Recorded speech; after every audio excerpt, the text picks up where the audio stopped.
ହେଉଛନ୍ତି ମହାରାଜ। ଆପଣ ହେଉଛନ୍ତି ଏ ଶେଷ ଯୁଗରେ ତ୍ରିସନ୍ଧ୍ୟ ସାଧକ ତ୍ରିକାଳଦର୍ଶୀ। ଆପଣ ଜୟ କରିଛନ୍ତି ସ୍ୱର୍ଗ ମର୍ତ୍ତ୍ୟ ପାତାଳ। ତେଣୁକରି ମହାରାଜ ଯେଉଁ ଜଳନ୍ଧର ଯେଉଁ ହିରଣ୍ୟକଶ୍ୟପ ଇଚ୍ଛା କଲେ ନବଖଣ୍ଡ ପୃଥିବୀକୁ ଡୁବାଇ ପାରନ୍ତି ରସାତଳ ଗର୍ଭେ।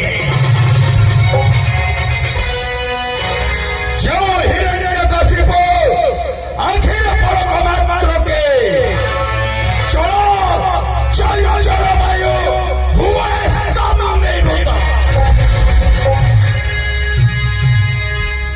ସେହି ହିରଣ୍ୟକଶିପୁଙ୍କ ରାଜ୍ୟରେ ପ୍ରଧାନ ମହାମନ୍ତ୍ରୀ ମହେ। ମହାରାଜ ଚିନ୍ତା କରିବାର ନାହିଁ ଆବଶ୍ୟକ। ଏ ଶରୀରର ଶେଷ ରକ୍ତ ବିନ୍ଦୁ ଥିବା ପର୍ଯ୍ୟନ୍ତ ସୁରକ୍ଷା କରିବି ମହେ ଏ ପେଣ୍ଠ ପଟଣା ରାଜ୍ୟ। ଶୁଣ